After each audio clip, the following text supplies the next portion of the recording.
নবীর পরে নবী নাই, বেদাতে হেদায়েত নাই, হারামের আরাম নাই, হারাম পার্টিতে আরাম নাই, হারাম বন্দুকের গুলিতে আরাম নাই, হারাম পিস্তলে আরাম নাই, কোন বাতিলের সাথে আপোষ নাই। আমি শেষ কথা বলে যেতেছি, এশাকে সকলের সম্মিলিত ভাবে বিপুল ভোটে পাশ করে নিয়ে আসার জন্য এই ছেলে দিয়ে খুব আদরের ছেলে, ভালো ছেলে এশাক, আমি তার খাতিরে আসছি। বাকি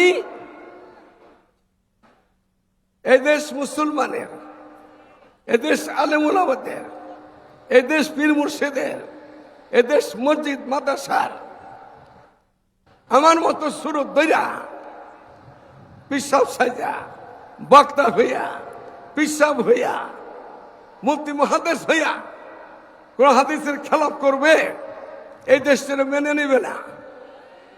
অজান্তে করে, কোন হাদিস বুঝে না, তাদের মশলা ভিন্ন, আর যাই না শুনে তারা তাদের খেলাপ করবে। আমার নবী বলেন, আর সাহাবী কুল্লুহুম আদল, আমার সাহাবায়ে কেরাম সব ন্যায়ের মতো। এখন মৌলবী হইয়া, পার্টি হইয়া নবীর সাহাবিয়তকে মানে না, আদলকে মানে না, এরা আলেম নামে কলঙ্ক। কাজ হবে ইনশাআল্লাহ আজিজ।